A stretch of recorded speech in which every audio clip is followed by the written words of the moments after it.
നല്ലോണം ശ്രദ്ധിക്കേണ്ടതാണ്, സൂക്ഷിക്കേണ്ടതാണ്. പലിശ കൂടിക്കൂടി വരികയാണ്. എല്ലാ സംഗതികൾക്കും അതേ നിർബന്ധിതമായി കുടുങ്ങിയ ആളുകൾ മാത്രമല്ല, അതൊരു വഴിയായി ജീവിതത്തിന്റെ മാർഗമായി കണ്ട് ലാഭം കിട്ടുന്ന, ലാഭം എടുക്കുന്ന പലിശ വിഹിതം കൊണ്ട് തന്നെ ജീവിതത്തിന്റെ മാർഗങ്ങളൊക്കെ നീങ്ങിപ്പോകുന്ന ആളുകളുണ്ട്. വീട്ടുകാരെ മുഴുവനും ഭക്ഷിപ്പിക്കുന്നതും നിത്യജീവിതത്തിന്റെ ചെലവ് കഴിയുന്നത് വരെ 4-5 സ്ഥലങ്ങളിൽ അവർ ഇൻവെസ്റ്റ്മെന്റ് ചെയ്ത കാശിന്റെ ഇൻട്രസ്റ്റ് ആണ്. അത് 4 മാസം കൂടുമ്പോ വാങ്ങുമ്പോ 4 മാസം വാങ്ങുമ്പോ ഒരു സംഖ്യയുണ്ടാകും. അതുകൊണ്ട് വീട്ടിലേക്ക് ഒരു മാസത്തെയോ മറ്റോ സാമഗ്രികളൊക്കെ വാങ്ങിക്കൊടുക്കുകയാണ്.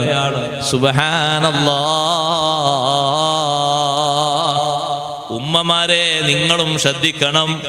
മുമ്പ് കാലങ്ങളിൽ നിങ്ങളുടെ കൂട്ടത്തിൽ ഒരൊറ്റ ആളും ഇതിലേക്ക് വിധേയപ്പെട്ടില്ലായിരുന്നു. ഇപ്പോൾ ധാരാളം പേര് ആ വിഷയത്തിൽ പോയി പെട്ടിട്ടുണ്ട്. ചിലരാ വിഷയത്തിന്റെ അധ്യക്ഷന്മാരും തലവന്മാരുമായി മാറിയിട്ടുണ്ട്. ഇടയ്ക്ക് ഞാനൊന്ന് സൂചിപ്പിച്ചതാണ്, നന്നായി ശ്രദ്ധിക്കണം. വേണ്ട, നമ്മുടെ പള്ളയുടെ അകത്തേക്ക് പറ്റുന്നത് മാത്രമേ നമ്മൾ കഴിക്കാവൂ. എത്ര വലിയ മഹാന്മാരും നൽകിയ ഉപദേശം അത് തന്നെയാണ്. എത്ര വലിയ ഈമാനോടെ നടന്നവരല്ലേ അസ്ഹാബുൽ കഹ്ഫ്. അവര് ചെറുപ്പക്കാരല്ലേ സഹോദരങ്ങളെ. താടിയും മീശയും മുളക്കാത്ത ചെറുപ്പക്കാരായ അസ്ഹാബുൽ കഹ്ഫ് 7 പേര് നാട്ടിൽ നിന്ന് രാജാവിന്റെ അതിക്രമം ഭയന്ന് നാട് വിട്ടുപോയി. അവരൊരു ഗുഹയിൽ താമസിച്ചപ്പോ റബ്ബ് സുബ്ഹാനഹു വ തആല ഒരു വെയിലും മഴയും ഏൽക്കാതെ അവരെ ശരീരത്തിന് നല്ല ഭംഗിയോടെ അല്ലാഹു കാത്തു സൂക്ഷിച്ചത് 1-2 വർഷമല്ല, 300 വർഷമാണ്. ആ 300 വർഷം സുഗമമായി അവര് വിശ്രമിച്ചവര് എഴുന്നേൽക്കുമ്പോ വിശപ്പ് തോന്നിയ സമയത്തും അവരൊരാളെ ഭക്ഷണത്തിന് വേണ്ടി പറഞ്ഞേക്കുന്ന സമയത്ത് ഭക്ഷണം വാങ്ങാൻ വേണ്ടി പോകുന്ന ആളുകളോട് ഉപദേശം, ഫബഅസൂ വഹദകും ബിവരിഖികും ഹാദിഹി ഇലൽ മദീന ഫല്ലൻദുർ അയ്യുഹാ അസ്കാ തആമാ فليأتكم برزق منه وليتلطف ولا يشعرن بكم أحدا. നാട്ടുകാരും അറിയാതെ സ്വകാര്യമായി പോയിട്ട് അവരെ മനസ്സിൽ ഇപ്പോഴും ഉള്ളത് പഴയ കാലത്ത് നമ്മളെ കുഫിരിയത്തിന് നിർബന്ധിച്ച രാജാവ് തന്നെയാണ് ഇപ്പോഴും ഉള്ളത് എന്നാണ്. ആ രാജാവൊക്കെ മരിച്ചു, നൂറ്റാണ്ടുകൾ എത്രയോ കഴിഞ്ഞു. പക്ഷേ സുഖജീവിതത്തിൽ അവരത് അറിഞ്ഞിട്ടില്ല. എഴുന്നേറ്റപ്പോ അവർക്ക് വിശപ്പ് തോന്നിയപ്പോ കൂട്ടത്തിൽ ഒരാളെ കറൻസിയുമായി പറഞ്ഞേക്കുമ്പോ കൊണ്ടുവരാൻ പോകുന്ന ആളുകളോട് കൊടുക്കുന്ന നിർദ്ദേശം, ഫല്ലൻദുർ അയ്യുഹാ അസ്കാ തആമാ. ഹലാലായ ഭക്ഷണം ഏതാണ് നോക്കിയിട്ട് വാങ്ങിക്കൊണ്ടുവരണം. എന്താ അങ്ങനെ പറയാൻ കാരണം?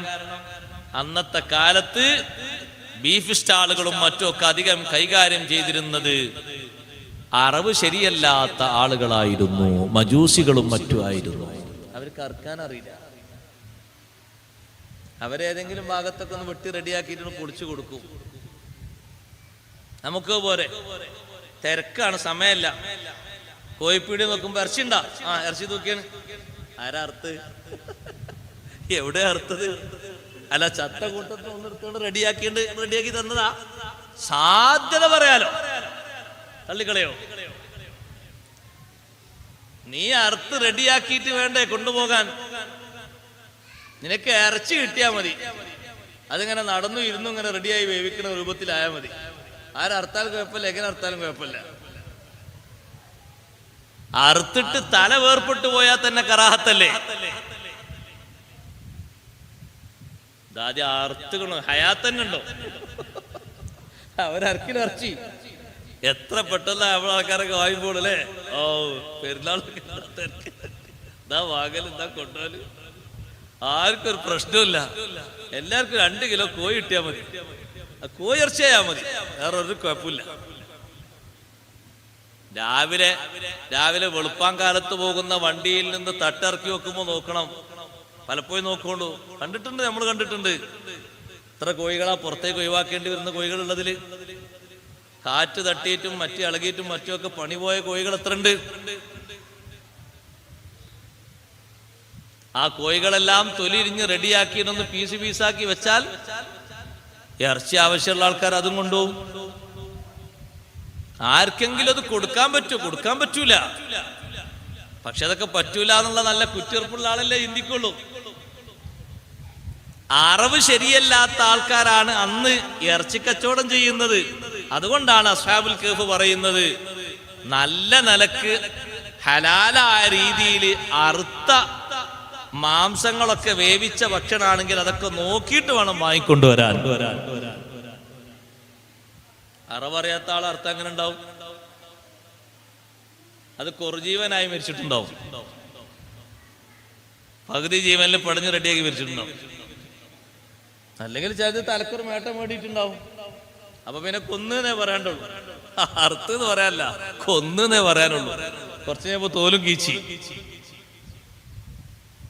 സഹോദരങ്ങളെ, അങ്ങനെ സാധ്യതകളൊന്നും ഇല്ലാത്ത വിധമുള്ള ഭക്ഷണം അതാകണം നമ്മുടെ വയറ്റിലേക്ക് നമ്മൾ കൊടുക്കേണ്ടത്, കുടുംബത്തിലേക്ക് കൊടുക്കേണ്ടത്.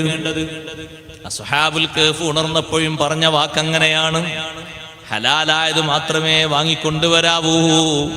ഇത്രയും കാലം കാത്തു സൂക്ഷിച്ച ഈമാന് നശിച്ചു പോകരുത്, ഇഖ്ലാസ് പോയി പോകരുത്. ഫല്ലൻദുർ അയ്യുഹാ അസ്കാ തആമാ,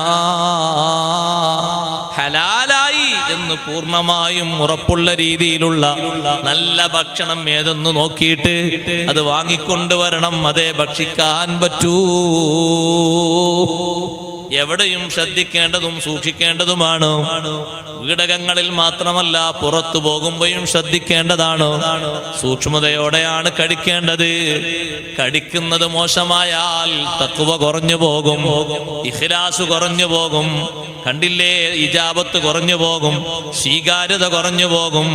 എത്ര ആളുകളുണ്ട്, നബി സല്ലല്ലാഹു അലൈഹി വസല്ലം തങ്ങൾ പറഞ്ഞില്ലേ, എത്ര ആളുകളുണ്ട് അവരുടെ ഭക്ഷണം ഹറാമാണ്, പാനീയം ഹറാമാണ്, ധരിച്ചത് ഹറാമാണ്, ഹറാമിലായിട്ട് നിറഞ്ഞ ജീവിതമാണ്. ഫഅന്നാ യുസ്തജാബു ലിദാലിക, അവൻ എങ്ങനെ ഉത്തരം നൽകപ്പെടാനാ? അതുകൊണ്ട് കഴിക്കുന്നത് ഹറാമാകരുത്. ഇബാദത്തിന് തീരെ ലദ്ദത്ത് ലഭിക്കുകയില്ല. ഒരു ചെറിയ ധാന്യം എടുത്തത് മാറിപ്പോയപ്പോ, ഇബാദത്തിന്റെ മധുരം നഷ്ടപ്പെട്ടപ്പോൾ ഉമ്മയോട് വന്ന് ചോദിച്ചുകൊണ്ട് അത് തിരുത്തിയിട്ട് പൊരുത്തപ്പെടിച്ചിട്ട് ഇബാദത്തിന്റെ മാധുര്യം എനിക്ക് ലഭിക്കണമെന്ന് ആഗ്രഹിച്ചു പോയ മഹാരഥന്മാരില്ലേ പഴയകാലത്ത് ജീവിച്ചു പോയവരിൽ? അവരെത്ര സൂക്ഷ്മതയോടെ കഴിഞ്ഞവരാണ്. സ്വന്തം ഉമ്മയോട് വന്ന് ചോദിക്കുന്നു, സുബ്ഹാനല്ലാഹ്, പഴയകാലത്ത് ജീവിച്ച മഹാന്മാരിൽ വലിയൊരു മഹാൻ, ഉമ്മ, ഞാൻ ഇബാദത്തെടുത്ത് എത്ര നിസ്കരിച്ചിട്ടും എന്റെ നിസ്കാരത്തിന് എനിക്കൊരു മധുരം ലഭിക്കുന്നില്ല. ദ്വാരന്നിട്ട് കണ്ണീരൊക്കെ വരുന്നുണ്ട്, പക്ഷേ അതുകൊണ്ട് എന്റെ മനസ്സിനൊരു സംതൃപ്തി വരുന്നില്ല. ഒരു വിധേയത്വവും വിനയവും എനിക്ക് കൂടി കിട്ടുന്നില്ല. ഇബാദത്തുകളിൽ എനിക്ക് താല്പര്യം നന്നേ കുറഞ്ഞു പോവുകയാണ്. ഉമ്മയോട് പറയുന്നു, ഉമ്മ, ആർക്കെങ്കിലും പൊരുത്തമില്ലാത്ത ഏതെങ്കിലും തരത്തിലുള്ള ഭക്ഷണം നിങ്ങൾ ഭക്ഷിച്ചിരുന്നോ? ഉമ്മ ആലോചിച്ചു നോക്കുന്നു. ഏറെ ആലോചിച്ച ശേഷം പറഞ്ഞു, മോനെ, നിന്നെ ഗർഭം ധരിച്ചിരുന്ന കാലത്ത് അയൽപക്കത്തെ ഒരു വീട്ടിലൂടെ ഞാനിങ്ങനെ നടന്നു പോകുമ്പോ അവിടെ ഉണക്കാനിട്ടിരിക്കുന്ന ചോളമുണ്ട്. ആ ചോളത്തിൽ നിന്ന് ഒന്ന് രണ്ട് മണികൾ എടുത്ത് ഞാൻ എന്റെ വായിലിട്ട് ഒന്ന് ചവച്ചിരുന്നു. ഒരു രസമല്ലേ എന്ന് കരുതിയിട്ട് ഉമ്മാനോട് മകൻ പറയുന്നു, നിങ്ങൾ അവിടെ പോകണം, ആ വീട്ടുടമയോട് അത് പറയണം, പൊരുത്തപ്പെടിക്കണം, എന്റെ ഇബാദത്തിന് എനിക്ക് മധുരം വരുന്നില്ല, നിസ്കരിച്ചിട്ടോ മറ്റു കാര്യങ്ങളിലോ ഒന്നും റാഹത്ത് ലഭിക്കുന്നില്ല. ഉമ്മ പോകുന്നു, ആ കുടുംബക്കാരോടത് പറയുന്നു, പൊരുത്തപ്പെടിക്കുന്നു, തിരുത്തുന്നു. സുബ്ഹാനല്ലാഹ്, അവരൊക്കെ അനുഭവിച്ച ഇബാദത്തിന്റെ മറ്റൊരു സുഖമുണ്ട്. സഹോദരന്മാരെ, നാവ് പ്രത്യേകം ശ്രദ്ധിക്കേണ്ട സൂക്ഷിക്കേണ്ട ഒന്നാണ്. നാവിലൂടെയുള്ള നീരൊക്കെ ഇറങ്ങുന്നത് വയറ്റിലേക്കാണ്. ആ നാവിലൂടെ നല്ലത് പറഞ്ഞുകൊണ്ടുള്ള നീരാകണം ഇറങ്ങേണ്ടത്. നന്മയല്ലാത്തത് പറഞ്ഞിട്ടത് കലർന്ന നീരിറങ്ങുമ്പോ അതും നമ്മുടെ വയറ്റിനൊരു രോഗം തന്നെയാണ്, വയറ്റിനൊരു ശ്രദ്ധക്കുറവ് തന്നെയാണ്. നല്ലത് പറഞ്ഞുകൊണ്ടുള്ള നീരാകണം നാവിലൂടെ ഇറങ്ങേണ്ടത്.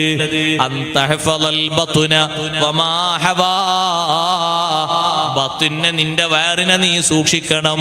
അതിന്റെ ചുറ്റുഭാഗങ്ങളും അഥവാ നിന്റെ വായ, അതുപോലെ തന്നെ നിന്റെ നാവ്, നിന്റെ പല്ല് തുടങ്ങി അതിനെ ആവരണം ചെയ്തിരിക്കുന്ന അവയവങ്ങളും അതും നീ ശ്രദ്ധിക്കണം, നീ സൂക്ഷിക്കണം. അതാണ് ഹയാ. പിന്നെ നബി സല്ലല്ലാഹു അലൈഹി വസല്ലമ തങ്ങൾ പറയുന്നു, ഹയാ ഉണ്ടോ അൻതദ്കുറൽ മൗത വൽ ബിലാ, എപ്പോഴും മരണം നിന്റെ ഓർമ്മയിൽ വേണം, ജീർണിക്കുന്ന ഒരവസ്ഥയും നിന്റെ ഓർമ്മയിൽ വേണം. ജീവിതത്തിന്റെ സൗകര്യങ്ങളും സംവിധാനങ്ങളും ഒക്കെ വർദ്ധിക്കുമ്പോ സുബ്ഹാനല്ലാഹ്, ഈ ശരീരം തന്നെയാണ് മണ്ണിൽ കൊണ്ടുപോയി വെക്കേണ്ടത്. ഈ ശരീരത്തിന്റെ മേലെയാണ് മണ്ണ് വരേണ്ടത്. ഈ ശരീരത്തിന്റെ ഓരോ ഭാഗങ്ങളിലൂടെയാണ് മണ്ണ് കയറി വരേണ്ടത്. ഈ കണുപ്പുകളൊക്കെ ഒരു ഭാഗം കഴിഞ്ഞാൽ മറ്റൊരു ഭാഗം പിന്നീട് മണ്ണങ്ങനെ കവർന്നെടുക്കൂലേ എന്നൊരു ചിന്ത എപ്പോഴും നിന്റെ മനസ്സിൽ വേണം.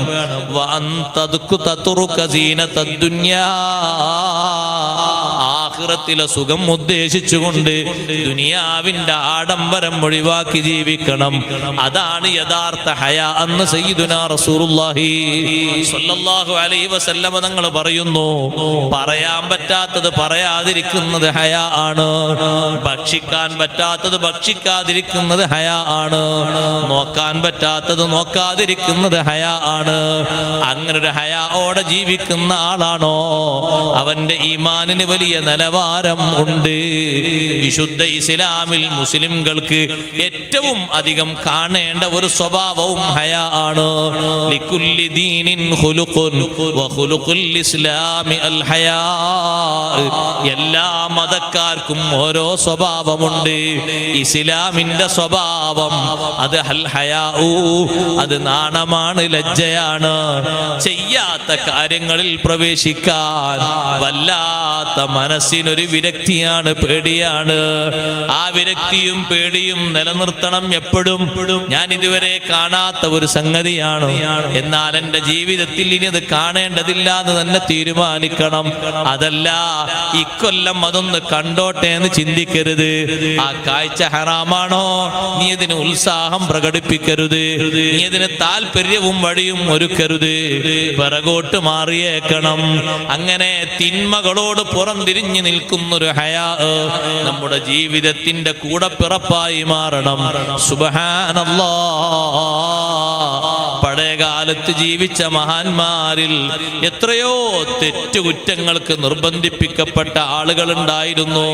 അവര് മാറി നിന്നത് ഇതുവരെ എന്റെ ശരീരത്തിന് പതിവില്ലാത്തതാണ്, അതുകൊണ്ട് ഇനി എന്നോടങ്ങനെ പതിവാക്കാൻ പറയരുത്, എനിക്കതിന് സാധ്യമല്ല. ഇബ്നു അബ്ബാസ് റളിയല്ലാഹു അൻഹു പഠിപ്പിക്കുന്നുണ്ട്, ബനൂ ഇസ്രായേലിൽ ജീവിച്ചൊരു ഉമ്മ, ആ ഉമ്മയുടെ പേര് സാറ എന്നാണ്.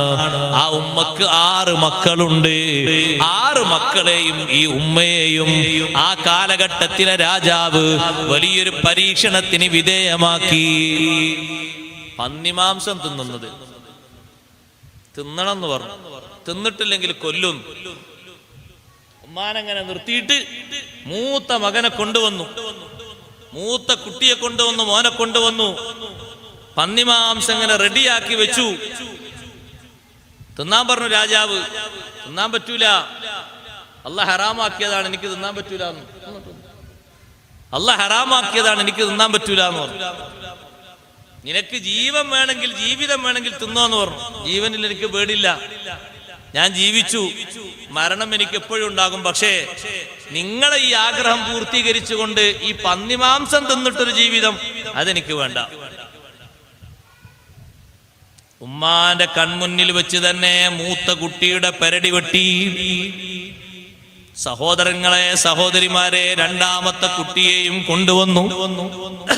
പന്നിയിറച്ചി വേവിച്ചു വെച്ചിരിക്കുകയാണ്. ആ കുട്ടിയോടും രാജാവ് പറയുന്നു പന്നിമാംസം ഭക്ഷിക്കാൻ.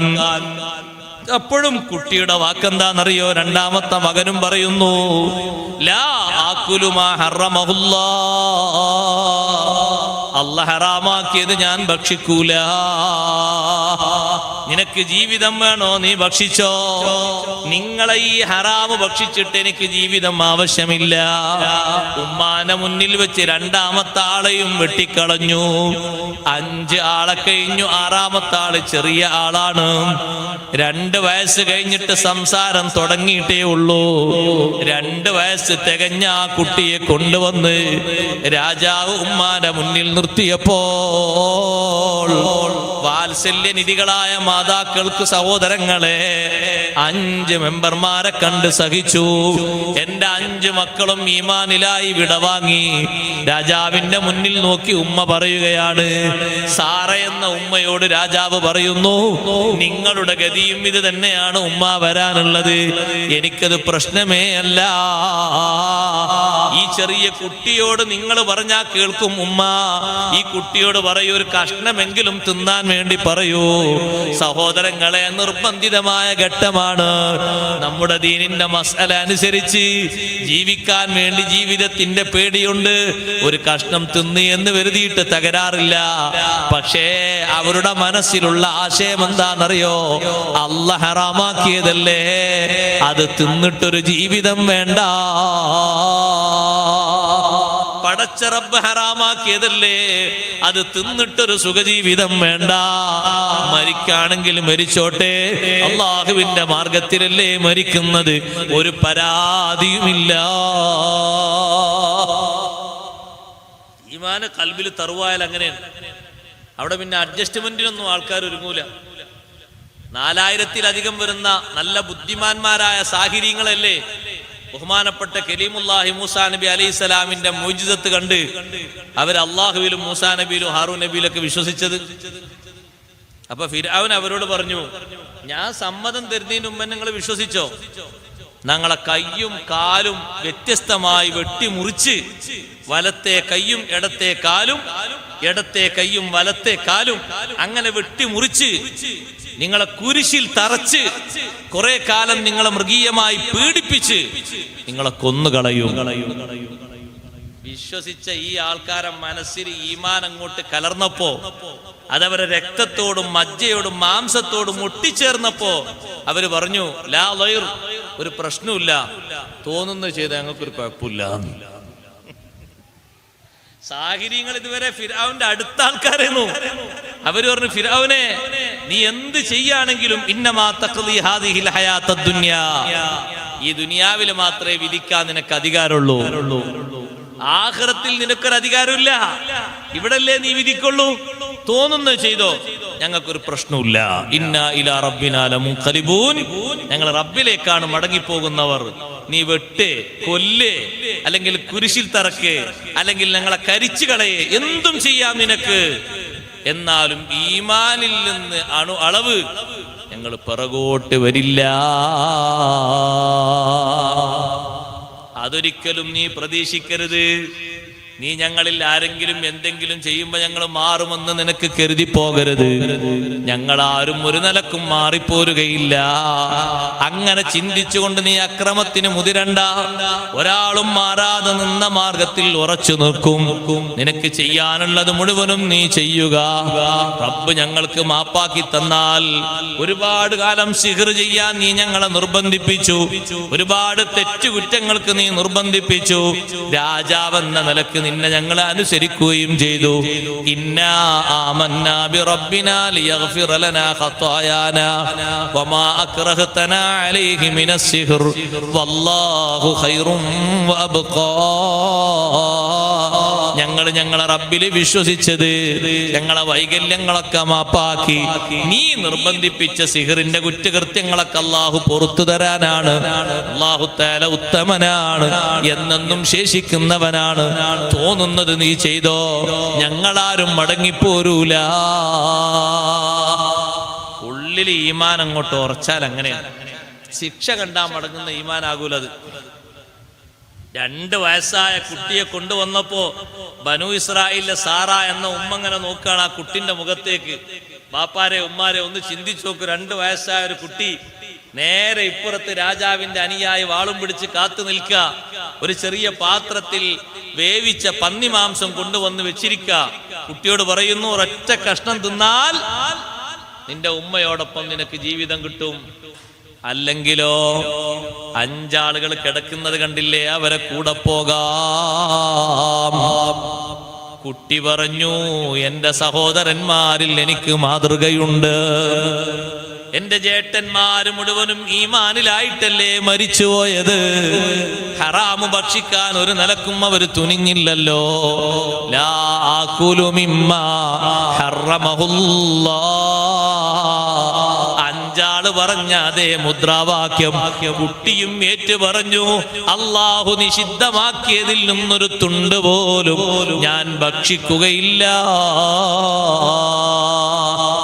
കുട്ടിയെ ആക്രമിക്കാൻ വേണ്ടി വാളും എടുത്തുകൊണ്ടൊരാൾ അടുത്തേക്ക് വന്നപ്പോ ഉമ്മാന്റെ മനസ്സിൽ ഒരു വെപ്രാളവും ബേജാറും ഒക്കെ രൂപപ്പെട്ട് വരുന്നത് കണ്ടപ്പോ, സങ്കടങ്ങൾ കണ്ടപ്പോ കുട്ടി നേരെ തിരിഞ്ഞു ഉമ്മയോട് പറഞ്ഞു, ഉമ്മാ, ദുനിയാവെന്ന് പറയുന്നത് ചെറിയൊരു ലോകമാണ്. ആഖിറമെന്ന് പറയുന്നത് പ്രവിശാലമായ ലോകമാണ്. അള്ളാഹുവിന്റെ അടുക്കൽ പടച്ച റബ്ബ് ഹറാമാക്കിയത് അംഗീകരിക്കാതെ പോകുന്ന നമുക്ക് അള്ളാഹു തആല വെച്ച സവാബില്ലേ, അത് ഇവിടത്തെ സുഖത്തെക്കാളും ഏറ്റവും നല്ലതാണ് ഉമ്മ. അതുകൊണ്ട് ബേജാറ് വേണ്ട. ഉമ്മാക്ക് നല്ലൊരു ഉപദേശം കൊടുത്തപ്പോ ഉമ്മാന്റെ മനസ്സിന് നല്ല സ്ഥൈര്യം കിട്ടി. ആ ഉമ്മാന്റെ കൺമുന്നിൽ വെച്ച് തന്നെ 6ാമത്തെ കുട്ടിയെയും രാജാവിന്റെ കിങ്കരന്മാർ വെട്ടിവീത്തി കളഞ്ഞു. അവസാനം സാറ എന്ന് പറയുന്ന ഉമ്മയോട് രാജാവിന്റെ വാഗ്ദാനങ്ങൾ വരികയാണ്. കൊട്ടാരത്തിൽ ജീവിതം തരാം, നിനക്ക് വേണമെങ്കിൽ രാജാവിന്റെ രാജ്ഞിയാകാം, നിന്റെ ജീവിതത്തിന്റെ വിഷമങ്ങളൊന്നും അറിയാതെ ജീവിക്കാം. പക്ഷേ കണ്ടീഷൻ ഒന്ന് മാത്രമാണ്, ഈ പന്നിമാംസത്തിൽ നിന്നൊരു കഷ്ണമെങ്കിലും എടുത്ത് കടിക്കണം. ഉമ്മ പറഞ്ഞു, എന്റെ 6 മക്കളും അവർ ആഖിറത്തിലേക്ക് തിരിച്ചതിൽ എനിക്ക് മാതൃകയുണ്ട്. ഞാൻ അവരോടൊപ്പം ചേരാനാണ് ആഗ്രഹിക്കുന്നത്. ലാ ആകുലു മിമ്മാ ഹറമഹുല്ലാഹ്. അല്ലാഹ് ഹറാമാക്കിയതിൽ നിന്ന് ഒരു തുണ്ട് പോലും ഞാൻ ഭക്ഷിക്കൂല. സ്വന്തം മക്കളോടൊപ്പം ആ ഉമ്മയെയും വെട്ടിവീറ്റി. സഹോദരങ്ങളെ, ഇബ്നു അബ്ബാസ് റളിയല്ലാഹു അൻഹു ഈ ചരിത്രം പഠിപ്പിക്കുന്നതിൽ നമുക്ക് വലിയ പാഠമുണ്ട്. സൗകര്യങ്ങളും സംവിധാനങ്ങളും ഏറെ നമ്മുടെ മുന്നിൽ വരും. ഹറാമായ പാനീയങ്ങൾ കുടിക്കാൻ കല്യാണങ്ങളൊക്കെ വരും. ഇനി ഒരു കാലത്ത് അതൊക്കെ നമ്മുടെ നാട്ടിൽ വരും. മുസ്ലിം കല്യാണങ്ങളിൽ ഇപ്പോഴൊക്കെ തന്നെ മദ്യപാനം നടത്തി തുടങ്ങി. പലയിടത്തും വിളമ്പിക്കഴിഞ്ഞു. അല്ലാഹു നമ്മളെ കാത്തു രക്ഷിക്കട്ടെ. നമ്മൾ പോകുന്നിടത്തൊന്നും എത്തിയില്ലെങ്കിൽ പലയിടത്തും എത്തി. മുസ്ലിങ്ങളല്ല, മുസ്ലിങ്ങൾ തന്നെ മേശപ്പുറത്ത് തന്നെ വന്ന് കൊണ്ടുവെക്കുന്ന സാഹചര്യങ്ങളൊക്കെ വന്നു. അതൊക്കെ ഇനിയും സജീവമായിട്ട് വരും. ഈമാനുള്ള ആളുകൾക്ക് ചെറുത്തു നിൽത്ത് വിജയിക്കാൻ കഴിയും. ഹയാവോടെ ജീവിക്കുന്ന ആളുകൾക്ക്, അല്ലാഹ് ഹറാമാക്കിയതിനോട് ഹയാ പാലിച്ച് ജീവിക്കുന്ന ആളുകൾക്ക് അവർക്ക് രക്ഷപ്പെട്ട് ജീവിക്കാൻ കഴിയും. പടച്ച റബ്ബിനെ കുറിച്ചുള്ള ഒരു ചെറിയ പേടി, ഒരു ഖൗഫ് ഖൽബിലുള്ള ആളുകൾക്ക് രക്ഷപ്പെടാൻ കഴിയും. സൂക്ഷിക്കേണ്ട ഒരു പ്രധാനപ്പെട്ട മാർഗമല്ലേ അത്. അള്ളാഹു നിഷിദ്ധമാക്കിയ പലതും പുറത്തേക്ക് ഇനി വെളിവാകാൻ പോവുകയാണ്. അത് മാത്രമൊന്നുമല്ല, ഒന്ന് മാത്രമൊന്നും ഞാൻ ഉണർത്തിയതല്ല. സാമ്പത്തികമായും ശാരീരികമായും പലതും അങ്ങനെ പുറത്തേക്ക് വെളിവാകാൻ പോവുകയാണ്. അങ്ങനെ വെളിവാകുന്നിടത്ത് കൃത്യമായി സൂക്ഷ്മത പാലിച്ച് ജീവിക്കാൻ കഴിയുന്നവർ അവരൊരു സാഹസിക ജീവിതം തന്നെയാണ് ഇവിടെ നയിക്കുന്നത്. ചെറിയൊരു ജീവിതമൊന്നും അല്ല. ഒരുപക്ഷെ ഒരു നാട്ടിൽ എണ്ണപ്പെടുന്ന ആളുകൾ മാത്രമേ അത്തരക്കാരായിട്ടുണ്ടാകുള്ളൂ. നമ്മൾ നന്നായി ശ്രദ്ധിക്കണം, നന്നായി സൂക്ഷിക്കണം. മറ്റു പലരും നമ്മുടെ പെൺകുട്ടികൾക്ക് മുട്ടുവരെയുള്ള വസ്ത്രങ്ങൾ ധരിപ്പിച്ച് അങ്ങാടിയിലും മറ്റൊക്കെ ഇറക്കുന്നത് കണ്ടപ്പോൾ നമ്മൾ ആൾക്കാർക്കും തോന്നി ഇത് മോഡല് കുറച്ച് നല്ല മോഡലാണ്, കുഴപ്പമില്ലാന്ന് തോന്നിപ്പോയി.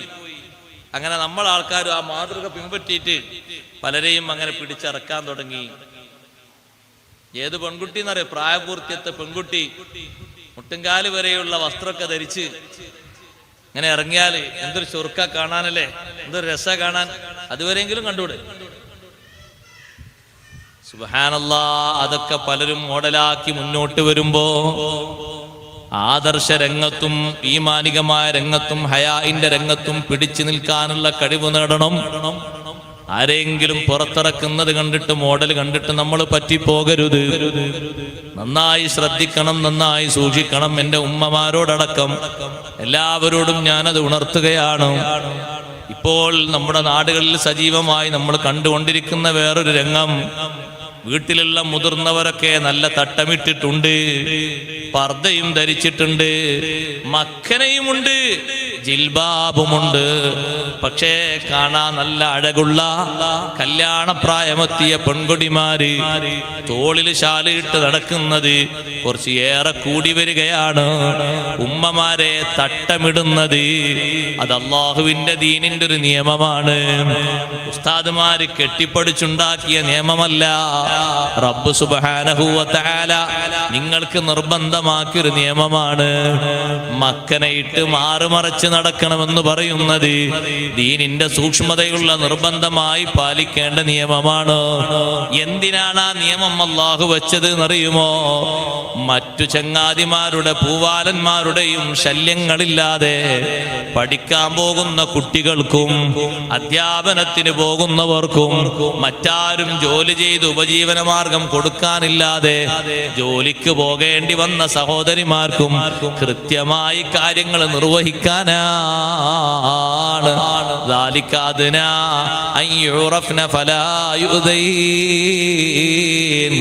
മാറ് മറക്കണമെന്നും കഴുത്ത് മറക്കണമെന്നും മറ്റുമൊക്കെ നിങ്ങളോട് പറയാനുള്ള കാരണം നല്ലവരാണെന്ന് മനസ്സിലാക്കപ്പെട്ട് ശല്യങ്ങളൊന്നും വരാതിരിക്കാനാണ്. എങ്ങോട്ടും നിങ്ങൾ ചായുന്ന ആളുകളാണെന്ന് മനസ്സിലാക്കിയാൽ അതിനു വേണ്ടി ഏതെങ്കിലും ഒരാൾ ഇറങ്ങി പുറപ്പെട്ടു കഴിഞ്ഞാൽ അതോടുകൂടെ സംസ്കാരവും ചാരിത്രവും പരിശുദ്ധിയും എല്ലാം നഷ്ടപ്പെടുന്ന രൂപഭാവങ്ങൾ വന്നില്ലേ? അത് വരാതെ ആ പരിശുദ്ധി കാത്തു സൂക്ഷിക്കാനാണ് ഈ രീതിയിലുള്ള വസ്ത്ര സംവിധാനം അല്ലാഹു തആല നിബന്ധനയാക്കിയത്. അതങ്ങനെ തന്നെ സൂക്ഷിക്കേണ്ടവരിലൊക്കെ സൂക്ഷിക്കണം, ശ്രദ്ധിക്കേണ്ടവരിലൊക്കെ ശ്രദ്ധിക്കണം. അത് ഈമാനിന്റെ ഒരു പ്രധാനപ്പെട്ട ഭാഗം തന്നെയാണ്. റബ്ബ് സുബ്ഹാനഹു വ തആല നബി പത്നിമാരോടും നബി സല്ലല്ലാഹു അലൈഹി വസല്ലം തങ്ങളെ പെൺമക്കളോടും ലോകത്തുള്ള എല്ലാ മുഅ്മിനീങ്ങളായ സ്ത്രീകളോടും അങ്ങനെ ശ്രദ്ധിച്ച് സൂക്ഷിച്ച് നടക്കാൻ വേണ്ടി കൽപ്പിച്ചിട്ടുണ്ട്. കഴിവിന്റെ പരമാവധി തഖ്വ ചെയ്യുന്നതിന്റെ ഒരു പ്രധാനപ്പെട്ട ഭാഗം കൂടി തന്നെയാണത്. അതുകൊണ്ടല്ലേ ബീവി സൗദ റളിയല്ലാഹു അൻഹാ മദീനയിൽ നിന്ന് മക്കയിലേക്ക് എല്ലാ വർഷവും ഹജ്ജിന് കൊണ്ടുപോകാൻ ആളുണ്ടായിട്ടും ഒരൊറ്റ തവണ മാത്രമേ ഹജ്ജ് ചെയ്തിട്ടുള്ളൂ, ഒരൊറ്റ തവണ മാത്രമേ ഉംറ ചെയ്തിട്ടുള്ളൂ. എന്തേ നിങ്ങൾ വർഷാവർഷം പോകാത്തത് എന്ന് പറഞ്ഞപ്പോ എന്റെ നിർബന്ധമായ ഹജ്ജ് ഞാൻ ചെയ്തു, നിർബന്ധമായ ഉംറ ഞാൻ ചെയ്തു. അത് മാത്രമല്ലല്ലോ അല്ലാഹു എന്നോട് കൽപ്പിച്ചത്, വഅമറനില്ലാഹു അൻ അഖിറ ഫീ ബൈതി. മറ്റു ശുഗലുകളൊന്നുമില്ലെങ്കിൽ എന്റെ വീട്ടിൽ ഒതുങ്ങിക്കടിയാൻ അല്ലാഹു എന്നോട് കൽപ്പിച്ചിട്ടില്ലേ? അതുകൊണ്ടാണ് ഞാൻ മറ്റു പലരും പോകും പോലെ വർഷാവർഷം ഇറങ്ങി പുറപ്പെടാത്തത് എന്ന് സൗദ ബീവി റളിയല്ലാഹു അൻഹ മറുപടി പറഞ്ഞു. എന്ന് മാത്രമല്ല, ജനാസയല്ലാതെ മഹദിയുടെ വീട്ടിൽ നിന്ന് പുറത്തു വന്നിട്ടില്ല. സുബ്ഹാനല്ലാഹ്. അതുകൊണ്ട് ശ്രദ്ധിക്കേണ്ട സൂക്ഷിക്കേണ്ട മാർഗങ്ങളിൽ നമ്മൾ നല്ലോണം ശ്രദ്ധിക്കുകയും സൂക്ഷിക്കുകയും വേണം. അല്ലാഹു സുബ്ഹാനഹു വ തആല സൂക്ഷ്മതയോടെ ജീവിക്കാൻ നമുക്കെല്ലാവർക്കും തൗഫീഖ് നൽകുമാറാകട്ടെ. സഹോദരങ്ങളെ, ആ ഹദീസിന്റെ അവസാനം സുമ്മ തദ്കുറുൽ മൗത വൽ ബിലാ, നിന്റെ മരണത്തെക്കുറിച്ച് നീ ഓർക്കണം, അതേ ജീർണിച്ചു പോകുന്ന അവസ്ഥയും ഓർക്കണം. മഹാന്മാര് ഓർത്തതുപോലെ ഒരു ഓർമ്മ നമ്മുടെ ഖൽബിൽ എപ്പോഴെങ്കിലും ഉണ്ടായിട്ടുണ്ടോ? വലിയ പണ്ഡിതനല്ലേ അത്താ ഉസുലമി റളിയല്ലാഹു അൻഹു. ചെറിയ കാര്യത്തിന് വരെ ചിന്തിച്ച് വല്ലാതെ കരഞ്ഞു പോയ മഹാനാണ്. പാവപ്പെട്ട രീതിയിൽ ജീവിച്ച ആളാണ് അത്താ ഉസുലമി റളിയല്ലാഹു അൻഹു. എന്താണ് സമ്പാദ്യം, ജീവിതത്തിന്റെ ഉപജീവന മാർഗമെന്നറിയുമോ? ഒരാഴ്ചയോ രണ്ടാഴ്ചയോ പണിപ്പെട്ടുകൊണ്ടൊരു മെത്ത നിർമ്മിക്കും. അതേ പഞ്ഞി കൊണ്ടുവന്ന് അത് തുണിയിൽ നിറച്ച് പാകപ്പെടുത്തിയിട്ട് അതിന്റെ ഭാഗങ്ങളൊക്കെ തുന്നി റെഡിയാക്കി സൂക്കിൽ കൊണ്ടുവന്ന് വിൽപ്പന നടത്തും. മക്കളും ഭാര്യയും എല്ലാവരും ചേർന്ന് ഏകദേശം കണ്ടാൽ തന്നെ നല്ല ഭംഗി തോന്നുന്നൊരു മെത്തയുണ്ടാക്കി അത്താ ഉസുലമി റളിയല്ലാഹു അൻഹു വൈകുന്നേരമാകുമ്പോഴേക്ക് അത് സൂക്കിൽ കൊണ്ടുവന്നു, മാർക്കറ്റിൽ കൊണ്ടുവന്നു. മാർക്കറ്റിൽ കൊണ്ടുവന്നു നോക്കുമ്പോ പലരും മെത്ത നോക്കുന്നു, പക്ഷേ ആരും അത് വാങ്ങുന്നില്ല. അത്താ ഉസുലമി റളിയല്ലാഹു അൻഹുവിന് ഈ മെത്ത ആരെങ്കിലും വാങ്ങിയെങ്കിലേ ഇന്ന് മഗ്‌രിബാകുമ്പോ മക്കൾക്ക് നോമ്പ് തുറന്ന് ഭക്ഷിക്കാൻ എന്തെങ്കിലും വാങ്ങിക്കൊണ്ടു പോകാൻ പറ്റൂ. വീട്ടുകാര് മൊത്തം സുന്നത്ത് നോമ്പിലാണ്.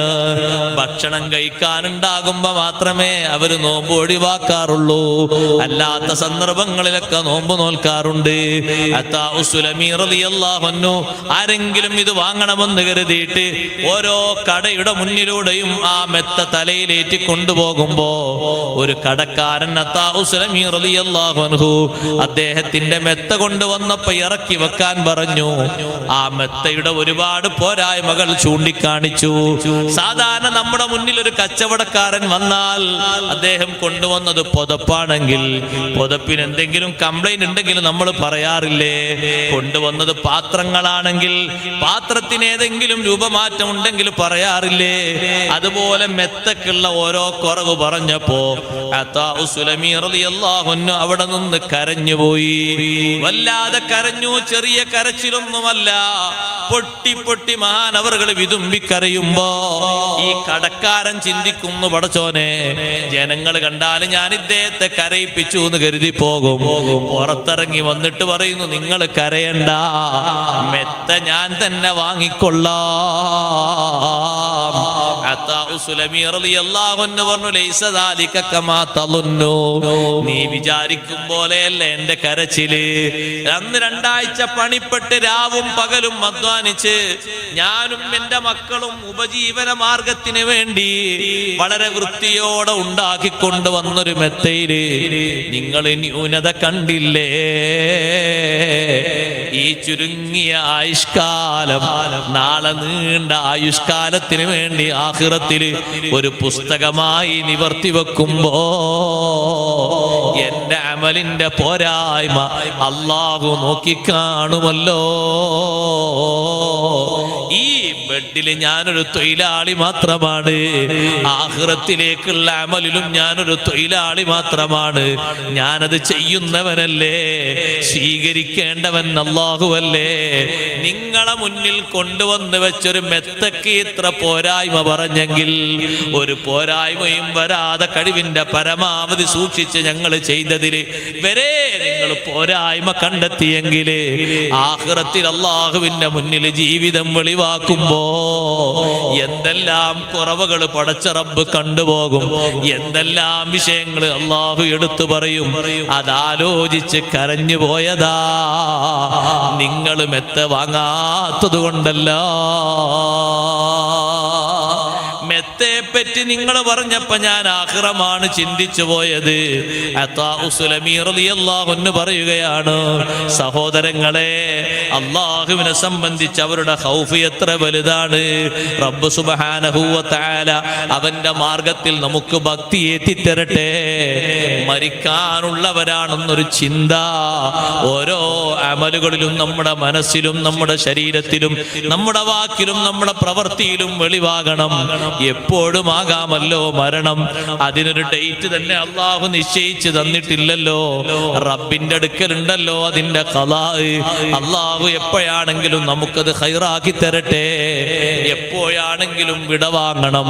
വിടവാങ്ങുന്നതിന്റെ മുമ്പ് ചെയ്യുന്ന ചെറുതും വലുതുമായ കർമ്മങ്ങൾ കുറ്റമറ്റ രീതിയിലാക്കി തീർക്കാൻ കഴിവിന്റെ പരമാവധി മുത്തഖിയായ നിലക്ക് നല്ല ഇൽമു നേടിക്കൊണ്ട് ഒരുപാട് സുഹൃതങ്ങളുമായി നമ്മുടെ ജീവിതം മുന്നോട്ട് നീക്കണം. അല്ലാഹു സുബ്ഹാനഹു വ തആല അതിന് തൗഫീഖ് നൽകുമാറാകട്ടെ. ഞാൻ എൻ്റെ ഭാഷണം അവസാനിപ്പിക്കുന്നു. ഓ പ്രിയപ്പെട്ട സഹോദരിമാരെ, മുത്തഖീങ്ങളായി നമ്മൾ ജീവിച്ച് പിരിയുമ്പോ മുത്തഖീങ്ങളായി പിരിഞ്ഞെങ്കിലേ ആഖിറത്തിലും സയ്യിദുനാ റസൂലുള്ളാഹി